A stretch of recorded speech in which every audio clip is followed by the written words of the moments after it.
Welcome to another Cura Property Podcast. Now, I'm delighted this week because our guest is someone I've worked with for a very long time and gone through the ups and downs of real estate and being a buyer's agent with me and has seen it all. So I've asked her to come in today and just give us a little bit of a story, but I've got quite a lot of questions that a lot of our people in real estate who are buying investment property in particular are asking, but also just to maybe give us a few little cheeky stories as having been a property manager for now, I think where it's over 20 years. 20 years. Well, without further ado, let's welcome Elizabeth Henley, the founder and director of Aspect Estate Agents, who specialise in managing property and have done so for, I think, as long as I've known you, Liz. So welcome. Thank you. Thanks for having me. It's great to have you. And I'm like, look, I'm going to ask this up front. I think there might be the possibility that we might need you to come back at another time to talk a little bit more about other things, so updates, etc. Because when I sat down and wrote the list of what I wanted to talk about, I'm like, well, this could be a podcast that goes for quite a while. So let's see how we go today. But I guess what I'd like to do is just maybe start by let's ask the dumb question, and that is, you're a property manager or you manage investment property. What does it actually involve as a property manager? What do you do? I think the question is probably what don't we do, if I'm honest. Right. But so to start with, we secure we secure tenants for properties. We prepare all of the paperwork that entails, and then we manage a tenancy from woe to go. So from the moving in, we manage their rental payments, we manage maintenance of the property, and we manage correspondence between you, strata, etc., inspections, arrears control, until you come to the end of the tenancy, and then we would manage the exiting of the property as well, and any bond claims that it might entail. But I mean, it's so much more than that. Like we manage renovations, we manage. I had a call this morning, tenant saying the strata members come and told me that they're renovating both my bathrooms starting next Tuesday, and I'm like, what? So okay. That's actually who I was on the phone to. I was like, But, we manage insurance claims, we manage damp. So, we really do manage a huge range of things. It's probably over and above what the old property management used to be when I at least first started as a property manager. Okay, cool. So from what you're saying, and I'm going to, having seen a lot of your work in particular, it's really a lot of it is, yes, there's the standard looking after the standard things like, as you said, obtaining the rent from the client, creating the lease agreements. But there are other things that people don't see, and I think it's very pertinent to talk about this given the last sort of 6-7 months that we've had. It's really what I've seen in particular in this period of time, given we're in a La Nina period, is the things that go wrong. Now, What are some of the things that can and have gone wrong with properties that you've managed? And I'll probably ask this again later. What is it? Why is it that makes you different, that allows you as a property manager to do those things that, say, someone who tries to rent out a property directly may not be able to do? All right. So I'd say over the last, like you mentioned, the last 6 or 7 months in particular, it's been an interesting. We literally came out of COVID into 2 extreme weather events within 3 months of each other. So we had, I cannot tell you how many leaks that we had. We've got mold issues everywhere. I think the thing that we do differently, I mean, if you were to self-manage, and this is when it goes wrong, because you don't know what you need to do and how quickly you legally need to do it, and you don't know the steps that you need to take to protect yourself against litigation from the tenant. And we see a lot of owners at NCAT because of mold and water ingress, and they're very much like, oh, well, the strata manager didn't come back to us in time, and I told the tenant just to clean it with clove oil, and I don't know what the problem is. I've done the best I can, and that's just not the case. So what we've been dealing with over the last 6 to 7 months, and really over the last couple of years, because we used to have extreme weather events, once every 2 years, and even COVID, we had 2 or 3 in that 24-month period. So they're becoming more and more frequent, and it is making maintenance harder and harder to kind of get done. Strata management is also overrun. A lot of them need huge upgrades to stop the water ingress coming through. So it's not a matter of just getting someone in to patch up where the water's coming through and then move on. Like, a lot of them are kind of intertwined in huge renovation works that are happening. So it's all about kind of managing the tenant, managing where the tenant lives, so it's in a livable, clean condition, and getting the problem fixed as quickly as possible, whether that's a temporary repair until the more permanent stuff can get done, or actually moving forward to kind of push that permanent repair. Depends on the repair that's required. I think the difference is with having an agent, and I mean us especially, what we've been trying to do is two things, so two-pronged approach. Most of our properties are strata.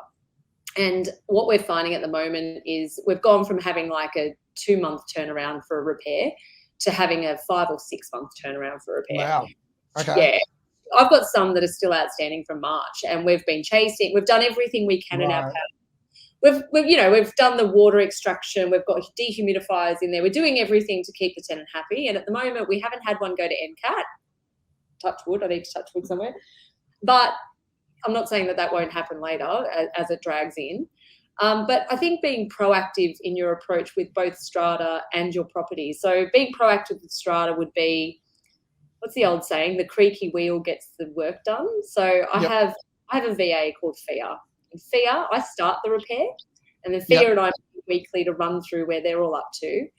But she's amazing. She's like passive aggressive, but super, super nice. And she just until they are so sick of hearing from her that 90% repair and they get it over done with. But the second thing is, if you have a house, what we're looking at doing now is making a bit more of a proactive approach. So instead of doing gutters every 12 months, we're trying to push them forward to every 6 months, if that's been an issue with the property.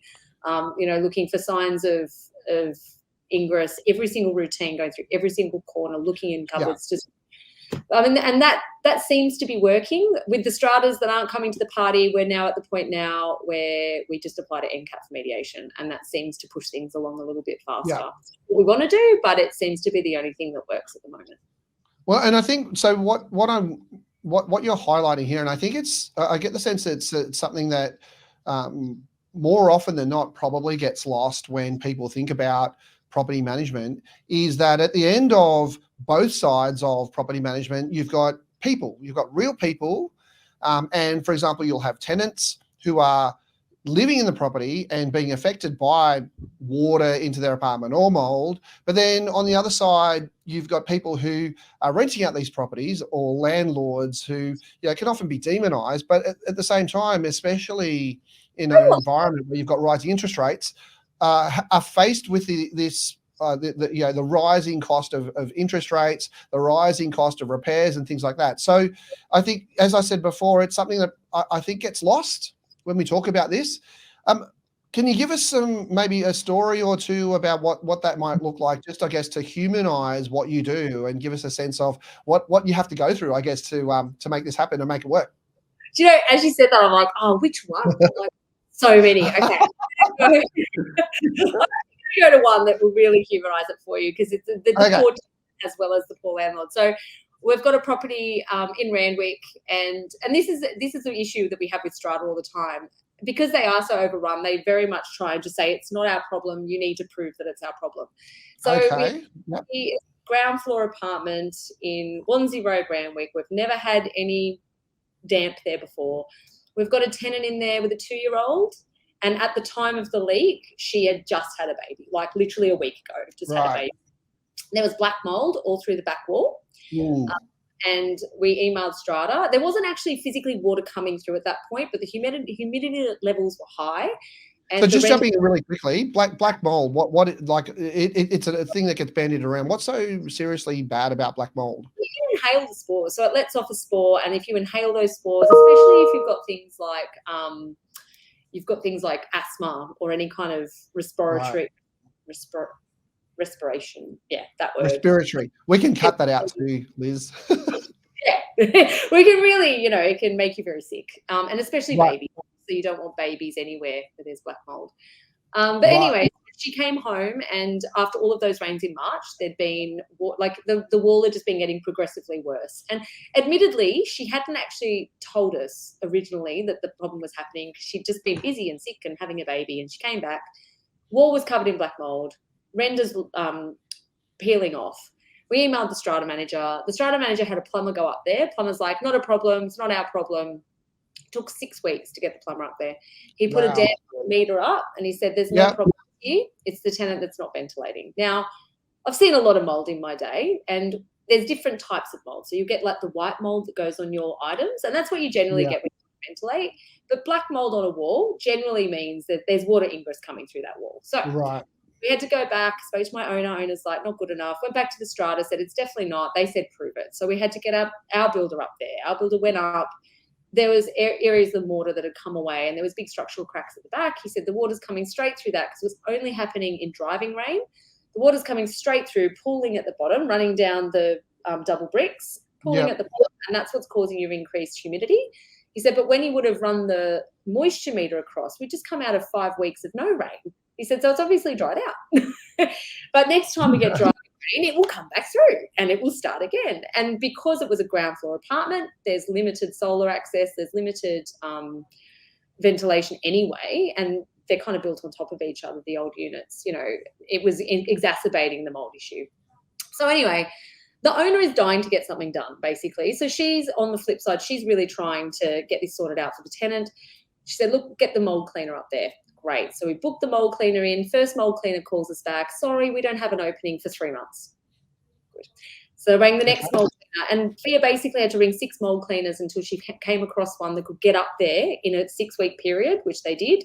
Then it took 2 weeks to get the report from them, which came through yesterday. The owners agreed to pay $1,000 to have all of that mold cleaned and have the place fogged. The tenant's asking for a rent reduction, which we're in the process of kind of negotiating. She's only asking for $50 a week, which, given what's been happening, I think is pretty reasonable. Yep. I think the owner will agree to it. I just need to make that call. And Strata have finally agreed to remortar, repoint the back wall, and fix up all of the structural damage, which is actually water ingress, which is causing the increased humidity levels. Like, we've dropped up dehumidifiers, we've got fans going, we're doing everything we can. Wow. So this is like, I'm just picturing like a tenant without, and a landlord, I guess, or an owner, you know, without someone like yourself who knows, I guess, the rules of strata, who understands or has seen things like that kind of mold or water ingress before. Yeah. I just wonder whether they'd actually know exactly what to do in that situation. They don't. Is that a fair statement? Yeah, no, and they don't. Right. Frankly. I've got another property I've just taken over in Elizabeth Bay, and it was self-managed. I actually spoke to the guy 2 years ago, and he's like, no, I've got my going in there. It's going to be fine. Anyway, there was water coming through the fitting. Yeah. They're not friends because obviously he's had water coming through his light fitting from March. And in the owner's defence, he has been chasing Strata, trying to get them to fix the work. But, you know, he's busy. It's not his job. And so kind of he chased once a week, and it was all very lighthearted until the next lot of rain came through. The tenants found all of this mould throughout his stuff. His Louis Vuitton bag has got mould on it. Okay. That's what kicked it off. His Louis Vuitton never full bag or something's got mold all over it, and he just cracked it and he's applied to NCAT. So that's now coming over. But it's a lot harder to kind of come in at this point and fix the problem than what it would have been. Yeah. Well, and I guess also, I mean, it's you know, that we can laugh at it a little bit, and I guess there's a little bit of humor in that. But as I said before, at the end of the day, we're dealing with people on both sides. There's going to be emotions involved, right? So I just wonder where you've got a really upset or a frustrated tenant, then dealing with a landlord who's probably in their view doing their best. Yeah. Then without someone, I guess, to kind of cut through and then deal with what people don't realise is often a third party or a fourth party, like the strata manager or the owners corporation, and then you've got the actual tradie involved. I mean, that's quite a few people you've got to deal with, yeah? It is, and you really do need to keep on top of it, and you have to have all the files in place. And I think what people don't realise is we'll have 30 of these jobs running at the same time. Right. And keeping notes on, we've got 180 maintenance items in our system. I just did a meeting this morning. Whoa. Okay. we're working through. And it's not usually that high, but tradesmen are really hard to get out at the moment. So everything's kind of dragging on a little bit longer. But it's all about keeping the tenant up to date and the landlord up to date. And I'm finding if you do that and it's not an urgent repair, everyone's been pretty understanding. All right, Liz, so listening to those stories, right, and especially, I can imagine there's quite a lot of those stories, particularly in the last couple of years with a pandemic and with weather events.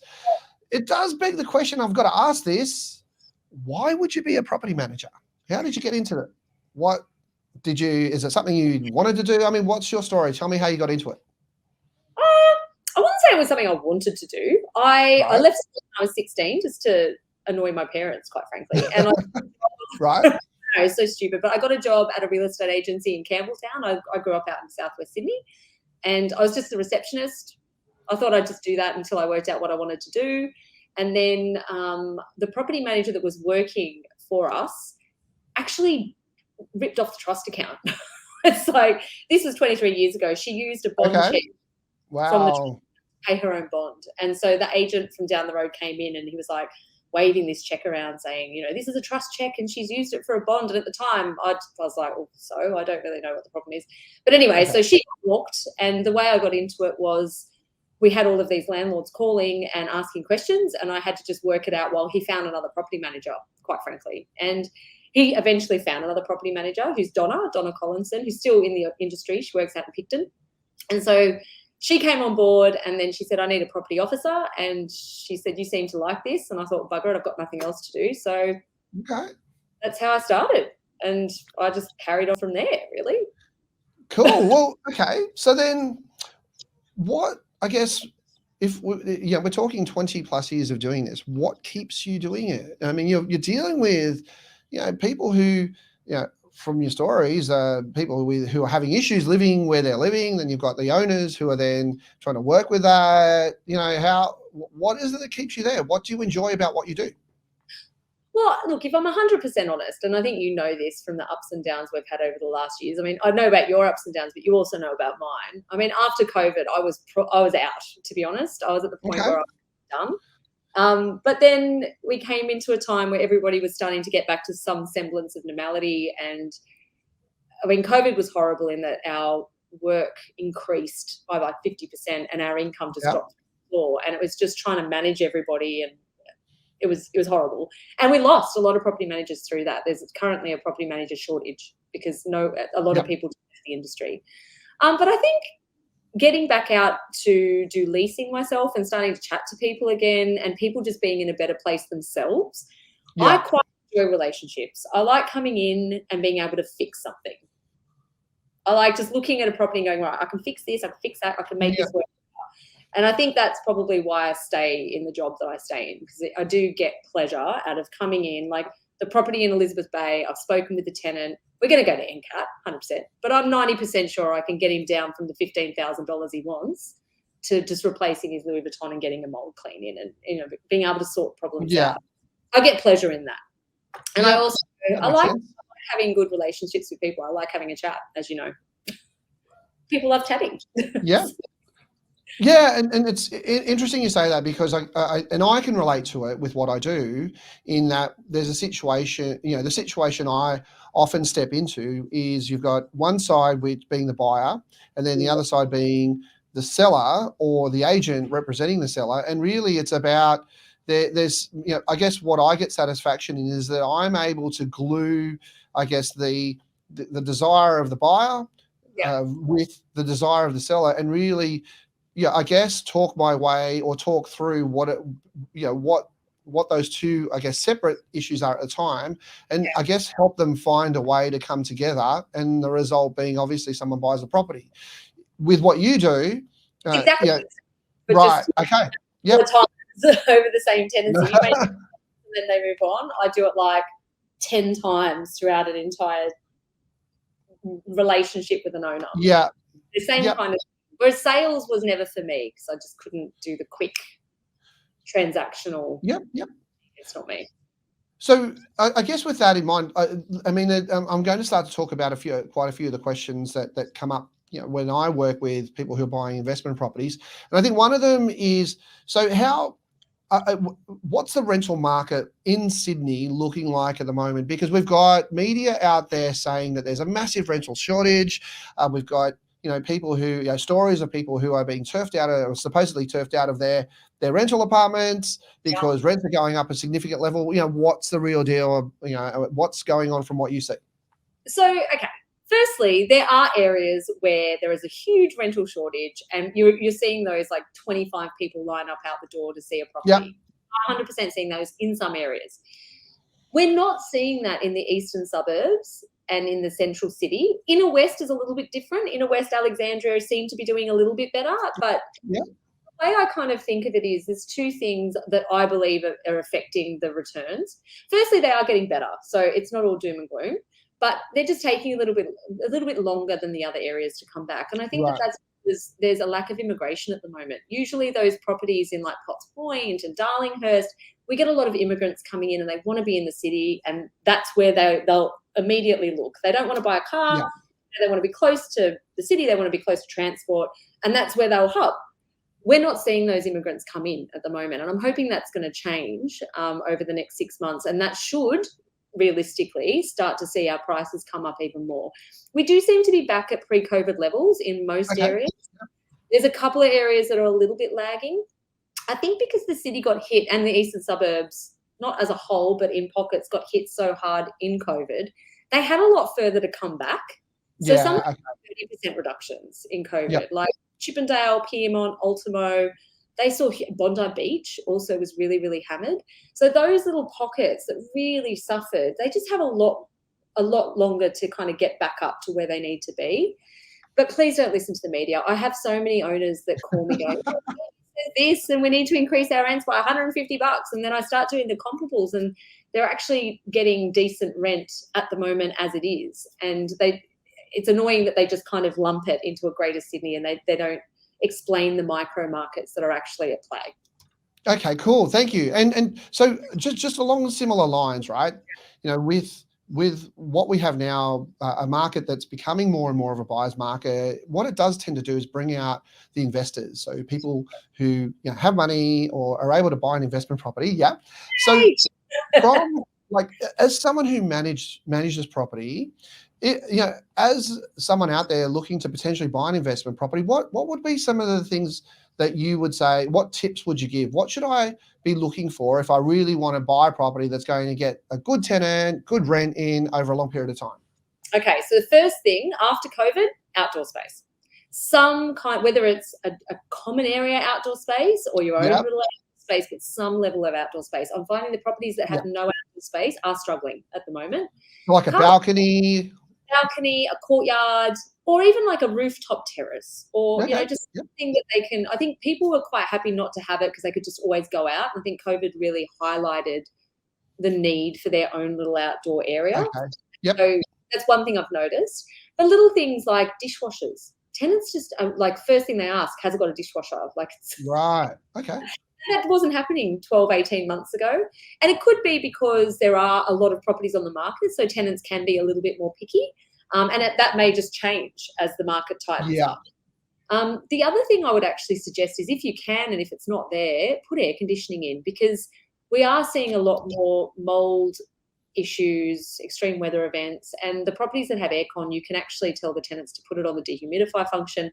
And I found once they know that, they just run it kind of sporadically when it feels a bit damp, and they're the ones that don't have mold. And I think as those extreme weather events become more and more prevalent, I think it's probably a good idea. I've just installed it in my rental property in Maroubra. Is it expensive to install air conditioning? Really. I went a little bit overboard because I've got a little courtyard, so I could get 2 systems in with 1 extractor, if that makes sense. Right. I probably spent a bit more just so that way I could get it in the bedroom and the lounge room, but I thought it was a decent investment. What are we talking about ballpark to get like a split system in, for example?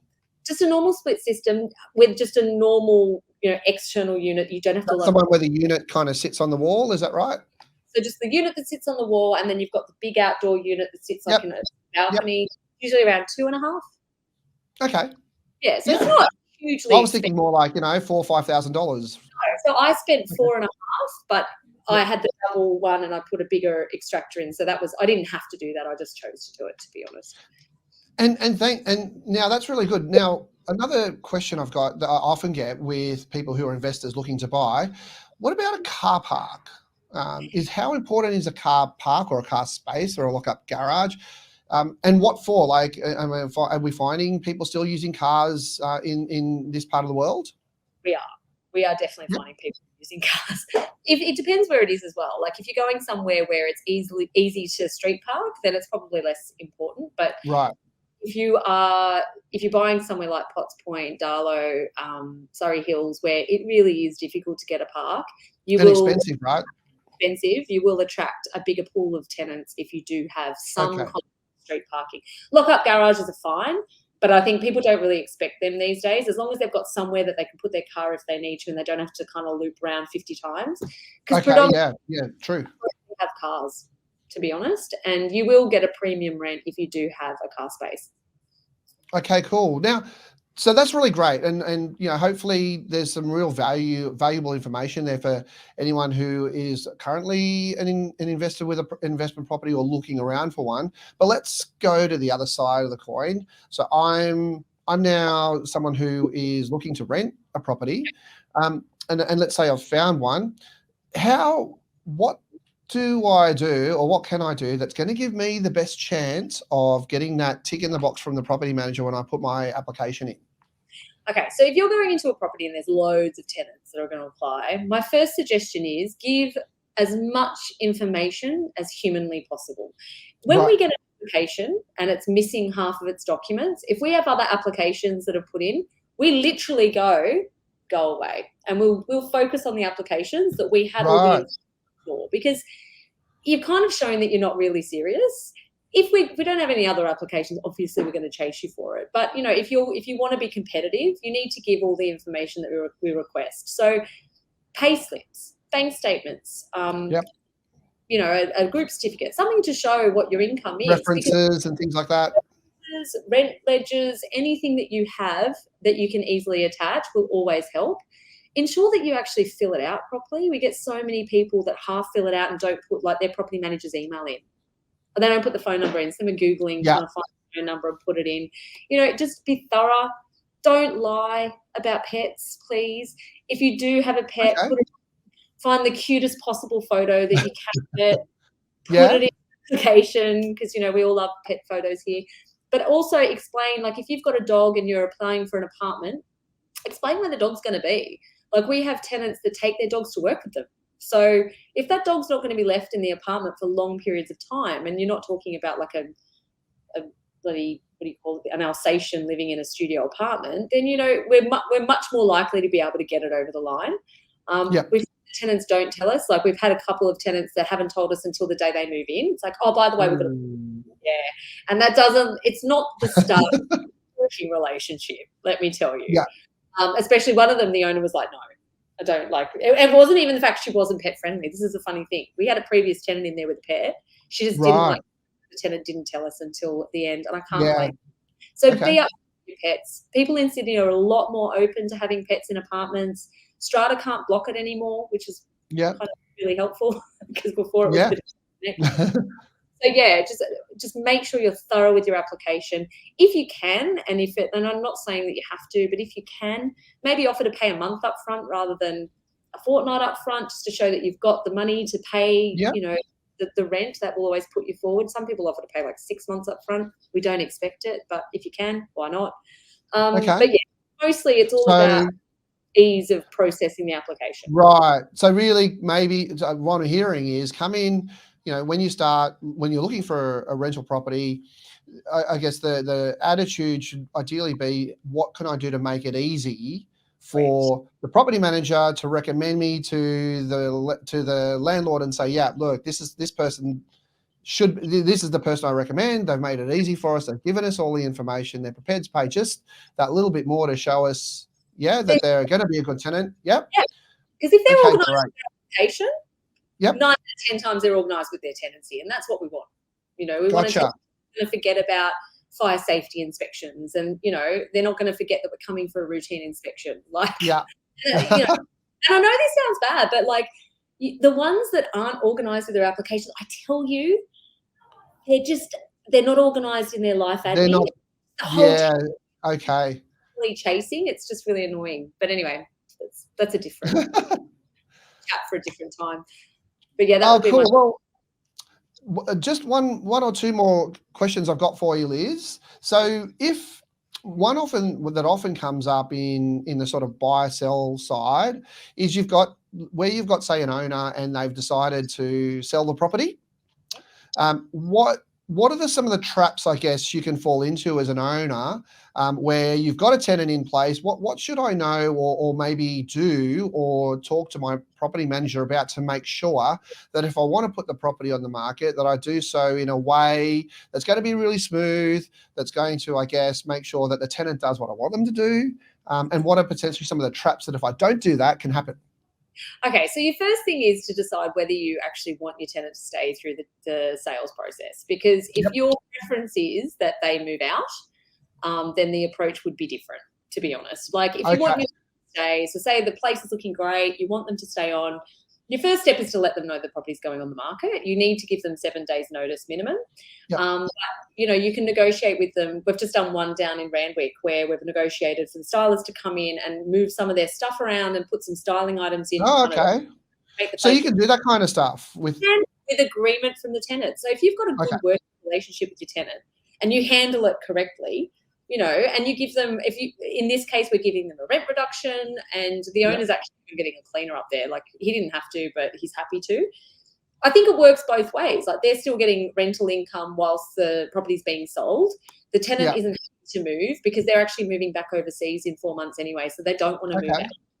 And, the sales agent's getting everything he needs. So but you need to let them know. And if you didn't want the tenant to stay, I know this sounds terrible, but that's when you would just give them the 7 days notice and just say, look, it's going on the market for sale. This is if they're within a lease agreement. If they're within a lease agreement, the tenant can actually vacate without penalty at that point, unless you've disclosed your intention to sell at the beginning of the tenancy. If you tell them throughout any of that 12, 18-month tenancy, whatever it is that you're selling, they then have the right to vacate without penalty. Okay, so that's good to know. That's when you wouldn't probably offer them a rent reduction and you would just say, look, we're selling the property and just see what they do. One thing to note, you cannot force a tenant to move out. I've got an owner at the moment who's like, he wants the tenant out. He just signed a 12-month lease, and 3 months into it goes, I want the tenant. Okay, yep. No, I'm like, what were you thinking? And funnily enough, this tenant loves it there. He's like, I'm not moving. Of all the properties. But anyways, these don't now. You can't make the tenant vacate. Got it. So, I mean, you've got situations where that doesn't necessarily, there's the lease itself, I guess, is black and white, but there's always, what I'm hearing is there's potentially some flexibility if you are selling that if you want, say, the tenant to stay or leave, I think there's some negotiation that can be done, right? 100%. Sales agents, they will tell you differently because it's easier for them to sell a vacant. Sales agents it needs to be vacant. Well, I guess that's another reason why it's definitely worth considering having a property manager like yourself look after the property, because I guess over that period of time you'd have built up some kind of relationship or a history with a tenant, and because you're not directly, because you're not emotionally invested in the property itself, you're probably able to have those kind of negotiation conversations without it getting too emotional from either side. 100%. And we can, to be honest, 9 out of 10 times we know whether a tenant's going to leave or not, and we can kind of say to you, look, I don't think he's going to stay through this sales process. And so the owner and I can then have the discussion about what our different options are, and then work out what we go to the tenant with based on what their desired outcome is. Great. Oh, cool. Yeah. All right. Well, Liz, look, I'm probably only about a third of the way through my list, but what I'd love to be able to do, if you're open to this, is maybe bring you back. It's been great and really insightful, I guess, understanding and learning about the world of property management. I mean, I'll be honest, at first glance, it's kind of, why would I want to do what appears to be such a boring kind of monotonous job? But there's some pretty cool stories, I guess, coming out of what you've done over the last 20 or so years. Yeah. So yeah, if we'd love for you to come back, maybe talk a little bit more about a few of these topics, maybe some hot topics going on at the moment, particularly, what's going on in the rental market that people are always wanting to know about. Yeah. We'd love to have you back on board. Send me an invite. I'm there. Thanks, Liz. Look, thank you so much for being part of our podcast today. It's been, as I said, it's been fantastic, really insightful. Thank you again, and hopefully we'll see a lot more sunny, dry days as we get to the end of winter and start of spring, summer. Thanks so much, Liz. It's been great having you, and we'll see you again soon. See you soon. Thanks for having me. See you, Liz.